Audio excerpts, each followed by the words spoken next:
You're listening to the Mind Over Murder podcast. My name is Bill Thomas. I'm a writer, consulting producer, and now podcaster. I am now trying to use my experience as the brother of a murder victim to help other victims of violent crime. I'm working on a book on the unsolved Colonial Parkway murders, and I'm the co-administrator of the Colonial Parkway Murders Facebook group together with Kristen Dilley. My name is Kristen Dilley. I'm a writer, a researcher, a teacher, and a victims advocate, as well as the social media manager and co-administrator for the Colonial Parkway Murders Facebook page with my partner in crime, Bill Thomas.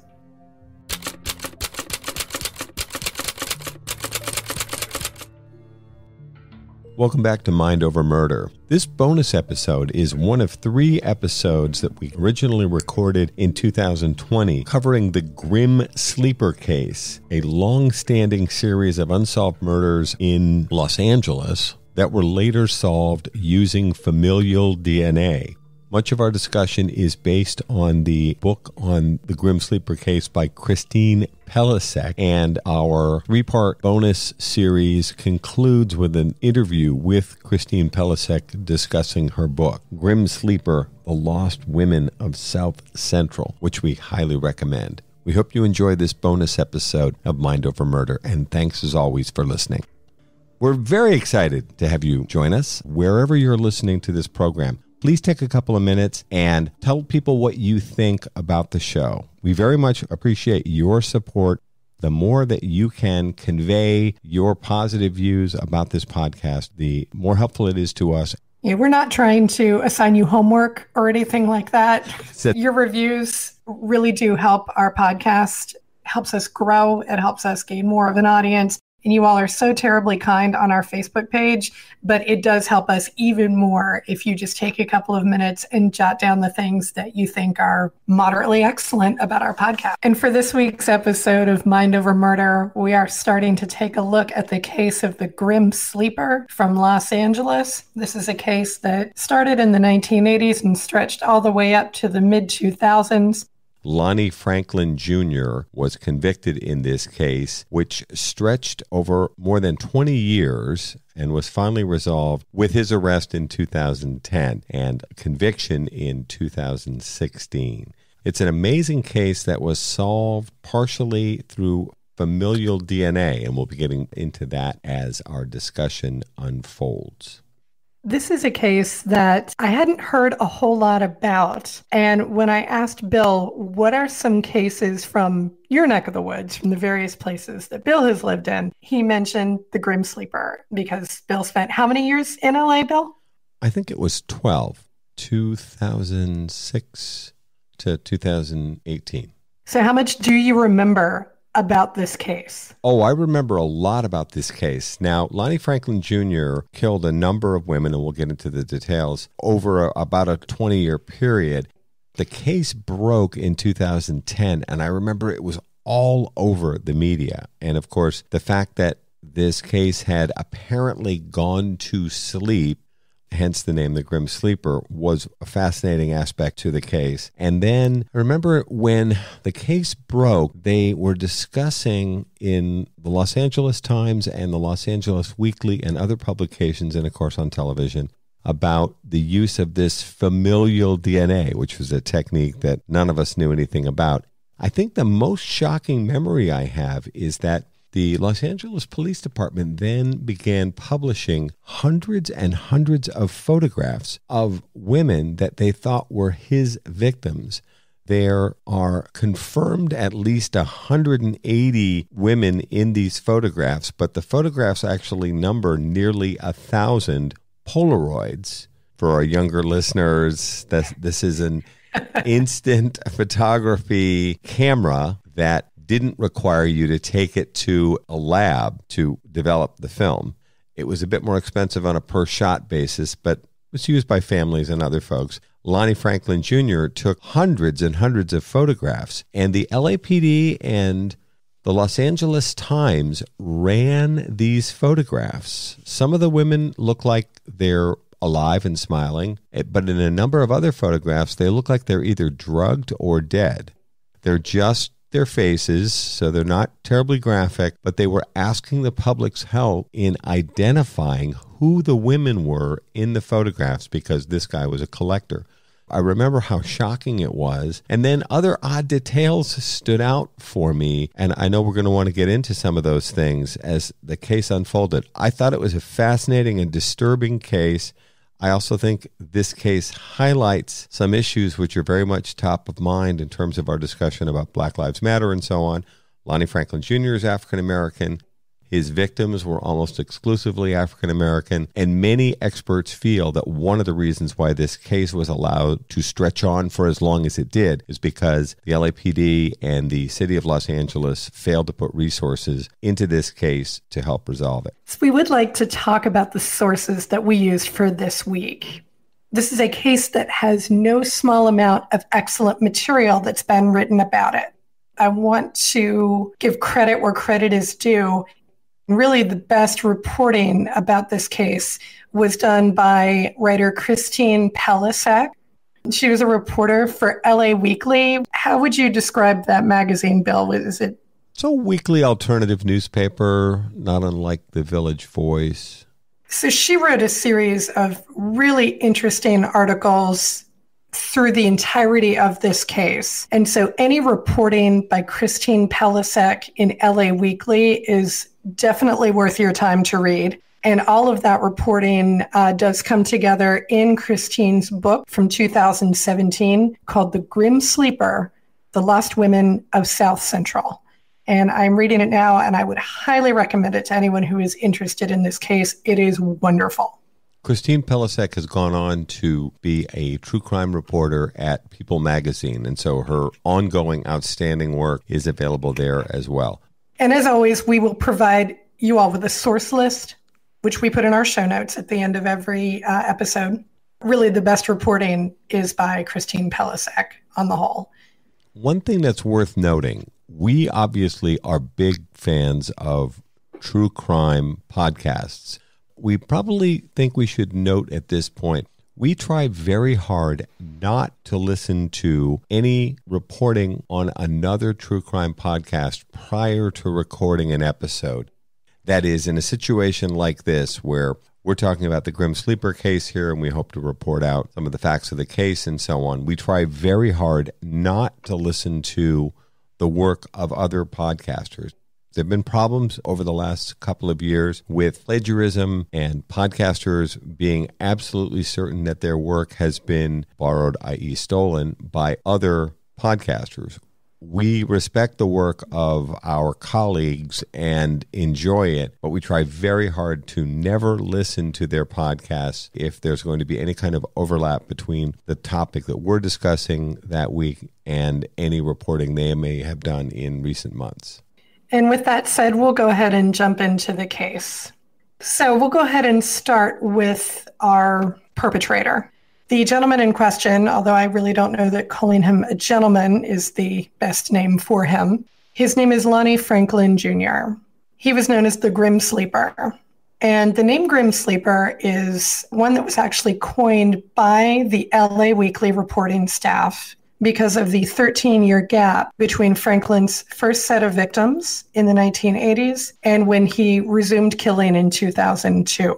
And also, according to LA Weekly, Lonnie Franklin Jr., the Grim Sleeper, could be considered the longest operating serial killer west of the Mississippi. But it's probably a pretty good bet that, like me, you may not have heard about this case. I think if you weren't living in Los Angeles, and particularly after the case broke wide open in 2010 with Lonnie Franklin Jr.'s arrest, I don't feel like this was a case that was known particularly well across the country. The Grim Sleeper name, I personally think, is a bit of a misnomer because some of the experts, including many of the investigators, think that the 13-year gap may actually be a time frame in which murders were taking place but not being correctly attributed to Lonnie Franklin Jr. The Grim Sleeper case, although it's fairly evocative, I think it may be a little bit of a misnomer because I actually don't think he went to sleep. I think he continued to kill, but either the MO was different or the cases were not attributed to Franklin, and therefore there was a sense that this 13-year gap took place. I have my doubts about that. And I was very struck by the fact that even up into the penalty phase of his trial in 2016, more victims were being discovered and attributed to him. So it is entirely possible that, as you said, Bill, he was killing during that 13-year period when he went to sleep, allegedly, but we don't know where those victims are. He did work in the sanitation department for the city of Los Angeles. I think it is more than likely that a number of his victims ended up in landfills. So we may never really know the full extent of Lonnie Franklin's malice. Just doesn't seem like the right word. Mm-hmm. Depravity, I think, is probably the better one. And sadly, he died in San Quentin prison of undetermined causes in March of last year. And it's funny, we were both searching for updated articles because they said at the time that he'd been found dead in his cell, and they've never announced They did go out of their way to say that there was no trauma on the body. So I think we can probably rule out anybody shanking him or doing whatever to cause him bodily harm. But I'm going to be very interested to see if they do release that information eventually as to what ultimately got him in the end. He may have actually died of natural causes. Let's go ahead and get a little bit into his background, and then we'll delve into the timeline of the case and the victims. Because there is so much information about this, and because we do want to discuss with our upcoming guests the concepts about familial DNA, we are going to leave some of that information for another episode. This won't be everything that you want on the Grim Sleeper, but we will get to it eventually. All right, Lonnie Franklin is from Los Angeles, and he lived in the area of LA called South Central. He was a sickly child for most of his childhood and up into teenagehood. He was actually afflicted with severe migraines and suffered bleeding ulcers. He was a struggling student, but one thing he did excel at always was fixing cars. And this does play into the jobs that he held as an adult, which we'll get into a little bit later. He was described by his high school classmates and by people who knew him in his later life as a fast talker, a flirt, a guy who had the gift of the gab is the best way to put it. Very friendly, very personable, very likable. This is worth noting because as a serial killer, most serial killers don't fit in the friendly, outgoing category. As a matter of fact, usually quite the opposite. That one, there's a number of others we'll get into, is quite unusual in terms of Lonnie Franklin Jr. being very friendly and well known in the neighborhood and the community as a guy that liked to talk about sports, cars, girls, and other things. It was right around age 16 that Lonnie Franklin started getting into trouble. He was arrested twice for grand theft auto, once for burglary. He actually was in an altercation with a classmate and expelled from high school 2 weeks before graduation. Seems a little excessive to me, pretty terrible, but ultimately he did not end up graduating from high school because he was expelled 2 weeks before that graduation ceremony. So he worked a series of jobs until he finally joined the U.S. Army in 1971 and was stationed in Stuttgart, Germany. In Germany was where he had his first, I would say, problematic run-in with women that we're aware of. He and 2 Army buddies were convicted of raping a German teenager. She goes by the name of Ingrid W., and Ingrid W. does actually come into play a little bit later. So just put a pin in that name. You will hear it again. And once he was convicted of raping and assaulting her, he was given a general discharge from the Army. Not a dishonorable one. I was a little surprised by that. Me too. And coming from a military family, here's a convicted rapist and he's only given a general discharge. I was very struck by that. So once he returned to the United States, he did meet and eventually marry the woman who would become his wife for the rest of his life. Her name was Sylvia. He had 2 children with her, Crystal, a daughter, and Christopher, a son. And Christopher also becomes important a little bit later in the story. So again, we'll put a pin in him and come right back to Lonnie Franklin Jr. worked at a number of jobs, including as a garage attendant and then a mechanic. at the LA Police Department's Central Division.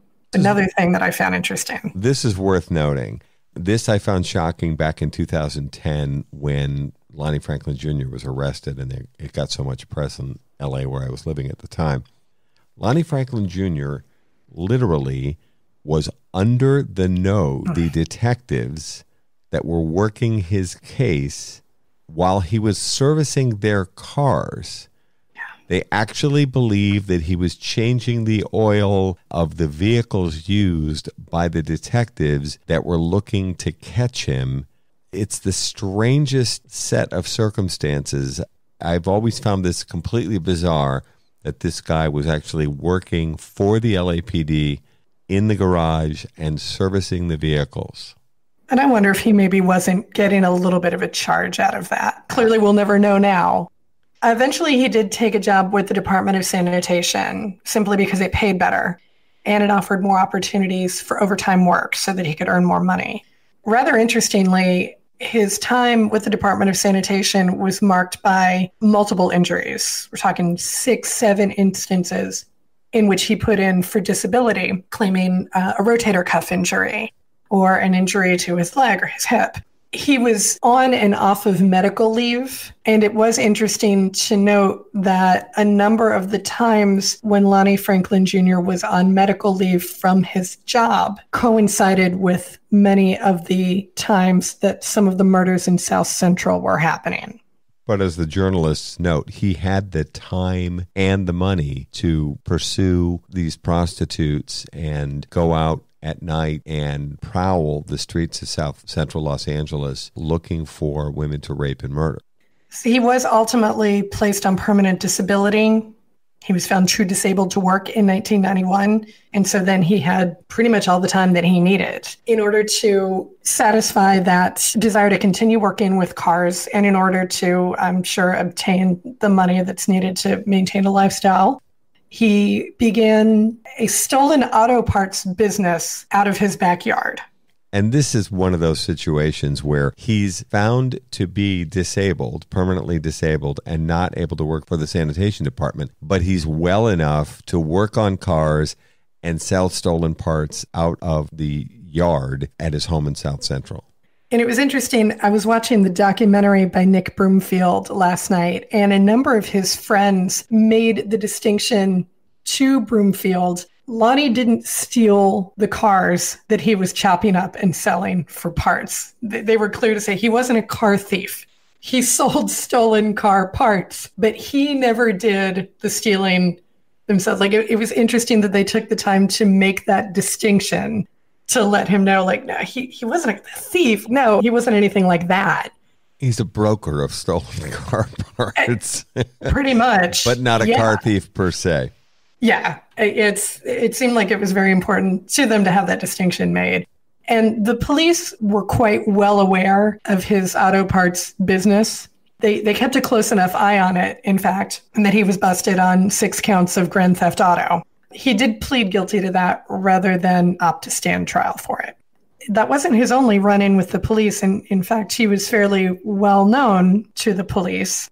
He had been arrested a number of times for, let's run down the list here, grand theft, burglary, carrying a loaded firearm, assault with a deadly weapon. And of course, later on in his criminal career, he would be tried and convicted for much worse than that. At one point, he was given a 365-day jail sentence and then ultimately placed on probation. He did spend some time in jail, but the jails in LA were so crowded at one point that he was simply let out on release with a bunch of other prisoners. Even though he had multiple run-ins with the law, he did continue his stolen car business. He had a habit of assaulting women who angered him.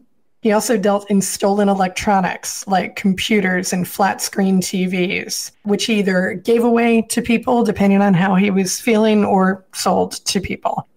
Most of the neighbors just tended to look the other way about that because he gave me 3 flat screen TVs. It was very interesting to me that the point was made a couple of times, not just in the reporting and in the book, but also in the documentary, that Lonnie Franklin did not drink and he did not abuse drugs. And this seemed to be a point that a number of his friends really wanted to get clear on when they were speaking to documentary filmmaker Nick Broomfield.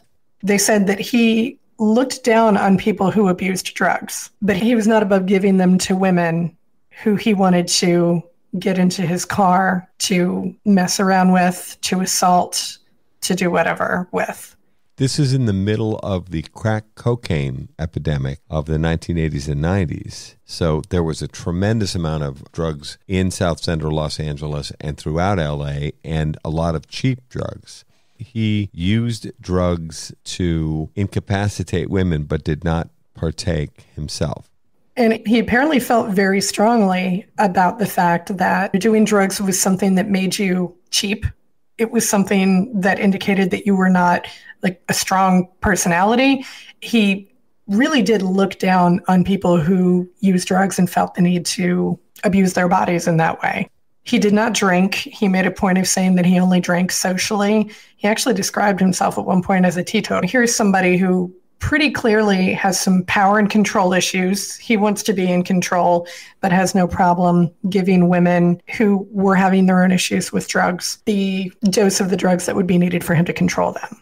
He was known for carrying around and showing off a .25 caliber pistol that he kept in the top pocket of his shirt. His friends did say that he had a habit of just pulling out the gun and flashing it. Check it out, got a gun. And this .25 caliber weapon figured prominently in the series of murders that he's directly responsible for. Absolutely, and we will come to that in just a couple of minutes. If Lonnie Franklin did have one weakness, it was women. Although he appeared to be a good husband, he did have multiple girlfriends during his marriage. 4 was the number that was quoted in Christine Pelissek's book. He would regularly go out on weeknights and weekends and find prostitutes on the street. He called them his friends or his girls. Some of them he learned their names of. Others he just called by their names of various body parts, like skinny legs. And he kept an enormous file of photos of all of these women that he would pick up and have sex with and then take Polaroid photos of. And he just had this enormous stack of photos. There were over, what was it? Did we finally come to a consensus on the number? Over 1,000?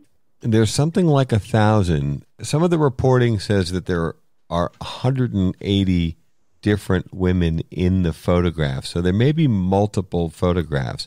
And this is something, as I mentioned earlier, that I recall the LAPD ran in the newspaper and in online media hundreds and hundreds of numbered photographs in an attempt to identify these women. Some of the women were clearly alive and smiling and looking at the camera and so on. Others appeared drugged or maybe even dead, and they were just pictures of their face. But I remember being so struck by hundreds and hundreds of pictures with a headline at the top, LAPD seeks your assistance. These women are not suspects. We believe they are victims of the individual known as the Grim Sleeper. Can you help us identify who these women are? You're listening to Mind Over Murder. We'll be right back after this word from our sponsors.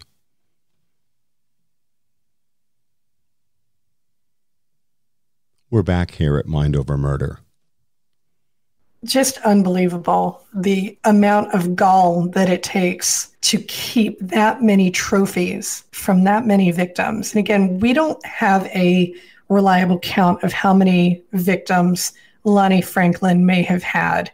The reporting does differ, and as the case gets older and more investigation and DNA analysis is done, the number changes. He may have as many as 25 victims, but that number has gone up. It's worth noting that at the time the Rolling Stone article was written, Lonnie Franklin Jr. was listed as one of America's most prolific serial killers. We now know, though, that type of most prolific serial killer would have to go to Samuel Little, who had been linked to more than 60 murders and claims to have murdered as many as 93 women. And he's his own brand of awful. Now, Lonnie Franklin seemed to specialize and focus on women of color who were living somewhat marginal lives, women that were drug users, that were sex workers, that were trading sex for drugs, and were living pretty much on the streets of South Central Los Angeles. And one of the reasons why they think that so many of his victims may have gone unidentified is they may have become disenfranchised from their own families.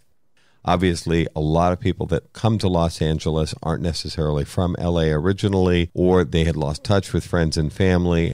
It's very disturbing to see page after page of these photographs of his female victims from this vast collection. And these are the non-graphic photos. These are the ones that could run in the newspaper and online. They think that one of the reasons why it's so hard to get a handle on how many victims there could be, and it could run into the hundreds, is that so many of these women still to this day remain unidentified. That is the most tragic aspect of all of this, I think, is that you could disappear and be murdered and no one would ever know what happened to you. As Bill mentioned, the murders took place in the South Central section of Los Angeles during a time, the 1980s and 90s, when crack cocaine was rampant. Most of the women, not all, but most of the women who Lonnie Franklin preyed on were dealing with drug addiction in some form or another. They were not all prostitutes. Most of them were, but not all of them. And during that time period in South Central, I was actually fascinated to learn that Lonnie Franklin was not the only serial killer who was trolling for victims in South Central LA. According to Christine Pelisak's writing on the case, there were as many as 6 active serial killers at one time trolling the streets in South Central LA looking for victims, mainly Black prostitutes. The whole thing is just horrifying. It does not appear that the Los Angeles Police Department put significant resources into clearly a target-rich environment where serial killers were zeroing in on this South Central neighborhood, already ravaged by drugs and crime, and they recognized that there were a ton of potential victims available there. And so women were disappearing left and right. Most of the cases went unsolved.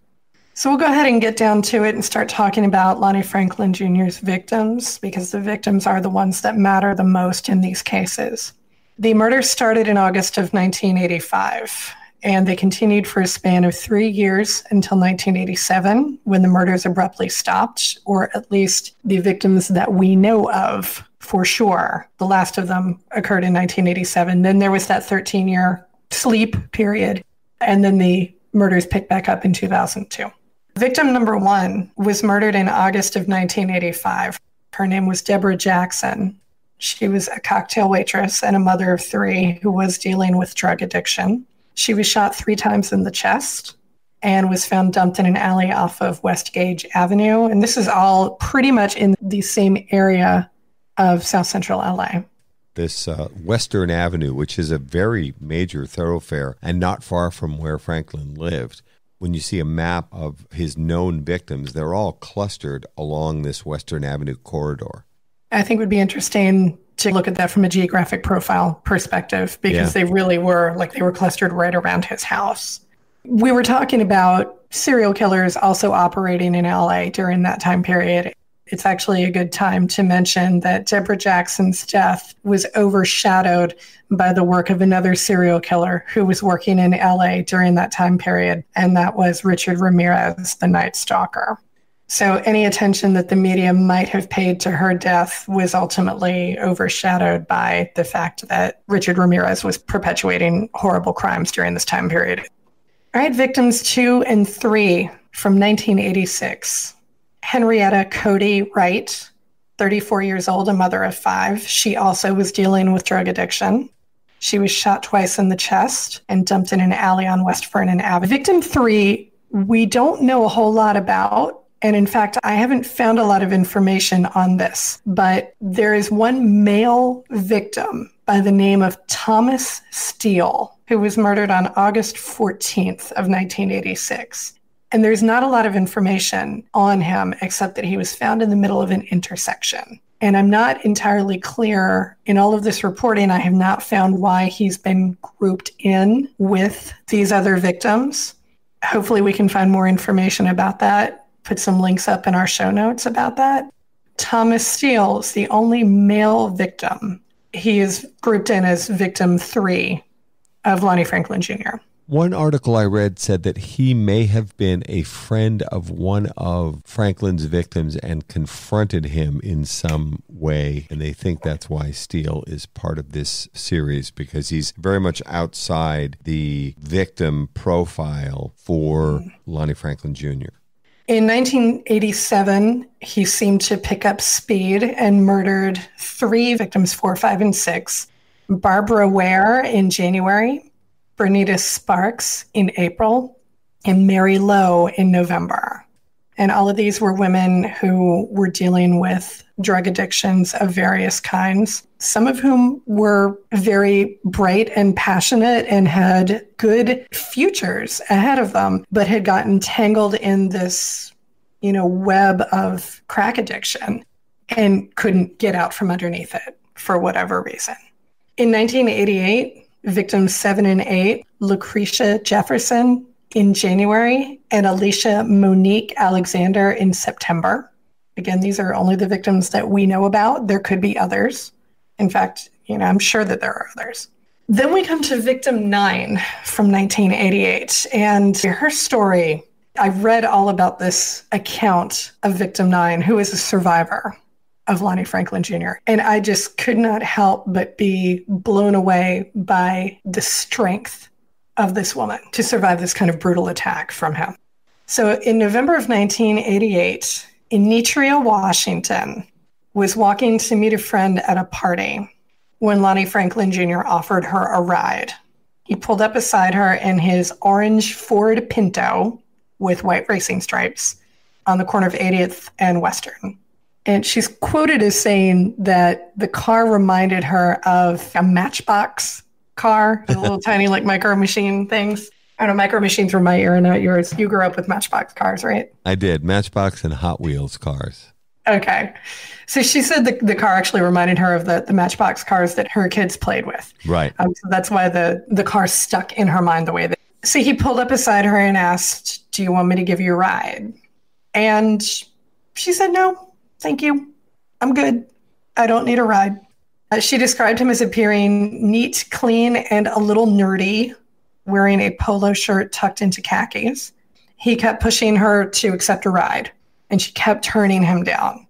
And he kept pushing, and she kept turning him down until finally she just said, "Okay, sure, fine. You can take me to my friend's house." And it was just down the way, a couple blocks up. Once she climbed into the car, he invited himself along to this party. And she was like, "Okay, sure, fine, whatever." She's probably just, "Get this guy off my back, whatever."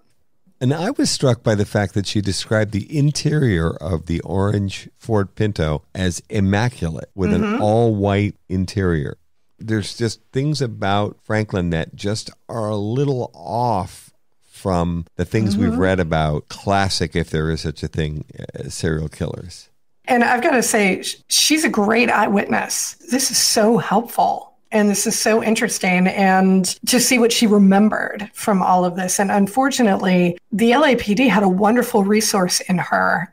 She was not consulted in any way after what happened to her. She was not really consulted by the LAPD and asked for her help.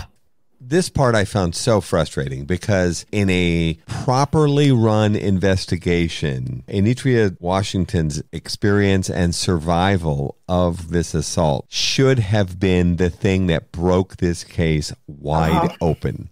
Oh, yeah. Here he had someone who survived an attack, and I know you want to get into this. This should have resulted in a significant amount of resources being put into searching for a very good description of the man and an extremely accurate description of his car. I know that there was more than one orange Ford Pinto on the streets of Los Angeles in the late 1980s, but come on. She gave them an excellent description of this guy and nothing. Absolutely nothing. So after he invited himself to this party, he said he needed to run to his uncle's house to get some money. She was a captive audience at that point, so she said, okay. He drove to what she described as a neat house on a residential street. And ultimately, many years later, when she drove the route with LAPD, she would learn that the house that he stopped at was actually 2 houses down from Lonnie Franklin's own house. He left the car. He talked to someone at the door of the house for about 10 minutes. And she said when he reappeared, his attitude was completely different. He was no longer polite. Instead, he called her by the name of a local prostitute who happened to look like Anitria, but wasn't her. Said some very rude things to her, apparently. Whichever local prostitute he had mistaken her for, he had not had a good interaction with this person. When his tone turned hostile, she basically asked him, who do you think you're talking to? And at that point, he very quickly pulled a handgun out of the driver's side door of the Pinto and shot her in the chest as he drove. She said she wasn't even aware that she'd been shot for a minute. It took her a second to figure out what had happened. When she did come to this realization, oh my God, I've been shot, she didn't try to scream or make a run for it or anything like that. Shock, I'm guessing. All she could do was ask, why did you shoot me? What did you do that for? She blacked out. She said she remembered waking up to the flash from a Polaroid camera. And again, for anybody who's not familiar with what a Polaroid looks like, it does have a very bright, obnoxious flash. And it produces that little tiny square photo that you shake to develop faster. I barely remember Polaroid, so I'm sure that we have people younger than me who are listening who have no idea what we're talking about in terms of Polaroid. I picture some of our younger listeners thinking, what are these two talking about? This is before digital camera, and it was the well before digital cameras. For instant photography, that is, you didn't have to take it to a lab.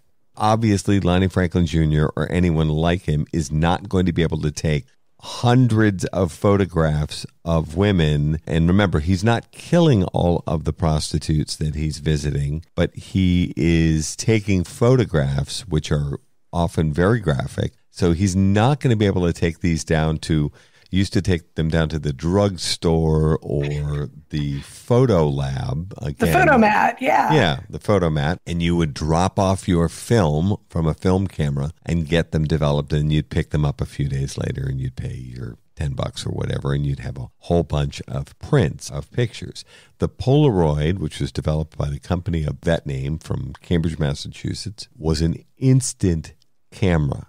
So that if you were going to take pictures of this type that you didn't necessarily want to share with your friend down at the photomat, you would shoot using a Polaroid camera. She woke up to the flash from the camera and figured out pretty quickly that he had assaulted her and he had taken her photo. At that point, she did struggle with him. She demanded that he take her to the hospital. He refused, of course. She said she recalled him saying that if he took her to the hospital, he'd be caught. So he wasn't going to take her to the hospital. Finally, he just pulled over, beat her with the gun, and shoved her out of the car into the street and left her presumably for dead. But because Anitria was such a tough cookie, she picked herself up. She walked several blocks to her best friend Linda Lewis's house, trailing blood. She hammered on the door for help. Nobody opened their doors because at that time of night in South Central, you didn't open your doors for anyone. So she stayed on the porch until her best friend arrived home from the party that she had been originally walking to. She was taken to the Harbor UCLA Medical Center. The bullet was removed from her chest 5 days after the shooting. The doctor said it needed time to settle. I guess they couldn't pull it out immediately. But ultimately, when the bullet was removed from her chest and taken to LAPD, it was matched to the bullets, the .25 caliber bullets found in the other previously mentioned unsolved cases in South Central. So now LAPD knew it is one guy going around South Central with a .25 caliber handgun shooting and assaulting Black women. And this is in 1988. Here we have a survivor who was clearly been victimized by a serial killer. And yet she's not even told that she had been shot by a serial killer until 2006.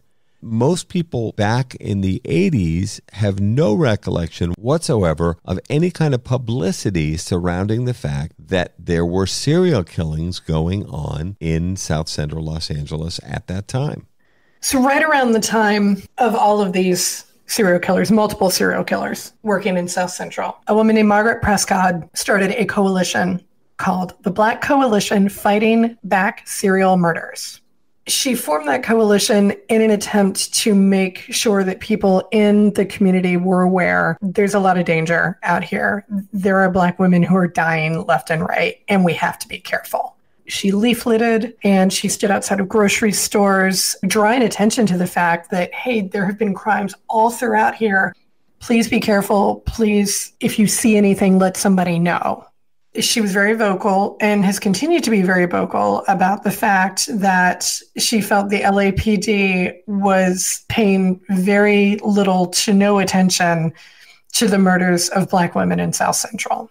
I think that criticism is completely warranted. Note that this is a private citizen who took it upon herself with others to begin publicizing the fact that South Central Los Angeles had a problem with serial killings. I think the mayor, the chief of police, and others should have been speaking out, and I don't believe that they were. The coalition declared, quote, "The low-profile media coverage and problems with the investigation are all examples of women's lives not counting and Black prostitute women counting least." And I think that pretty much hits the nail on the head. I would have to agree. After Anitria Washington's run-in with Lonnie Franklin Jr., the killings stopped for 13 years. Clearly, Bill and I don't think. No, sure. I think the killings continued. I just think that Mr. Franklin's access to landfill and knowing how the Department of Sanitation worked allowed him to stop leaving victims in alleys and in dumpsters and start hiding them in with Los Angeles's millions of tons of trash produced every year. I am highly confident that he killed a number of other women during that 13-year period.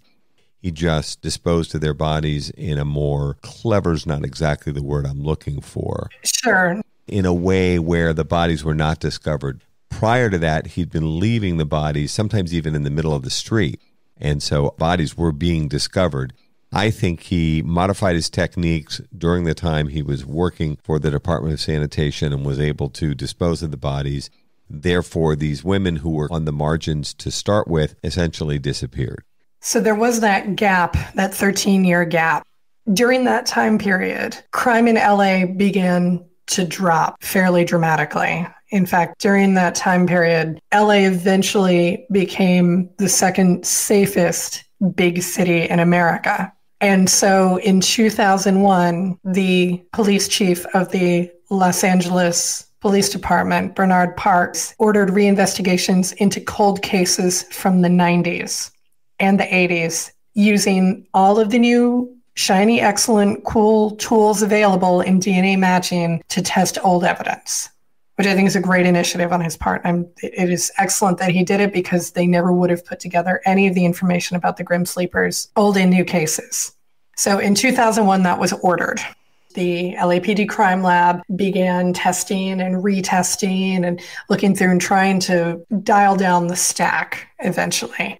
Our favorite statistic here on the show is that there are over 200,000 cold case murders in the United States. And I'm sure that number was much higher before DNA testing was used to break a lot of cases. Would I be right in saying that, Bill? Does that seem accurate? I think that's fair. That's a current number, so we still have a lot of work. It was during this period of testing and retesting cold cases in 2004 and 2005 that the LAPD crime lab struck gold, essentially. They were testing physical evidence from the 1980 cases and were able to link traces of saliva left on the breasts of the victims from the 1980 cases to two recent murders from 2002 and 2003, sending up red flags that there was a serial killer who had stalked Western Avenue in the 80s who was once again stalking Western Avenue at that point in time. So now I'm going to go ahead and jump back to the next 3 victims. If victim 9, Anitria Washington, was a survivor, victim 10, her name was Princess, and I'm going to butcher her last name, and I am so sorry. It looks French to me, so I'm going to go with Bartomeu, Princess Bartomeu. She's 14 years old. She is the youngest victim. She was reported missing from her foster home in December of 2001, and her body was found 4 months later in Inglewood, also shot to death. Same MO. Victim 11 came next year, 2003. She was Valerie McCorvey, age 35. Also shot to death and discovered by a crossing guard in an alley. And then finally, victim 12 from 2007, again, keeping in mind that there were probably more victims. Janisha Peters, 25. She was found in a dumpster off of Western Avenue. She had been shot and she'd been wrapped in a black trash bag with a twist tie. So when the LAPD was going through and looking at all of the physical evidence, they were able to link the 80 cases to the cases from 2002 and 2003. And that made people realize we still have a serial killer. He's still out there. He's still prowling. Unfortunately, though, the chief of the Los Angeles Police Department, Bill Bratton, did not pay very much attention to these murders. He did not feel the need to alert the local community or the families of the victims that the killer was still on the streets. He did not convene a special task force to investigate the crimes, at least not right away. It wasn't until 2007, in the wake of Janisha Peters' murder, that at the urging of Detective Dennis Kilcoyne, Bill Bratton finally assembled a task force of 6 detectives known as the 800 Task Force. And the 800 is named after the room in LAPD where they convened to investigate the crimes.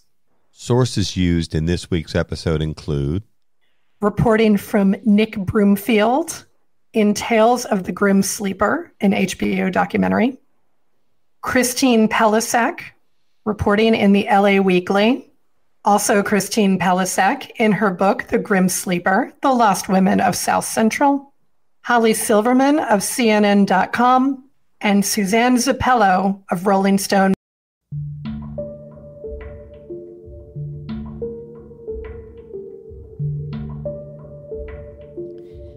Mind Over Murder is a production of Absolute Zero and Another Dog Productions. Our executive producers are Bill Thomas and Kristen Dilley. Our logo art is by Pamela Arnois. Our theme music is by Kevin MacLeod. Mind Over Murder is distributed in partnership with Crawl Space Media. You can follow us on Facebook, Twitter, or Instagram. You can also follow our page on the Colonial Parkway Murders on Facebook. And finally, you can follow Bill Thomas on Twitter at BillThomas56. Thank you for listening to Mind Over Murder.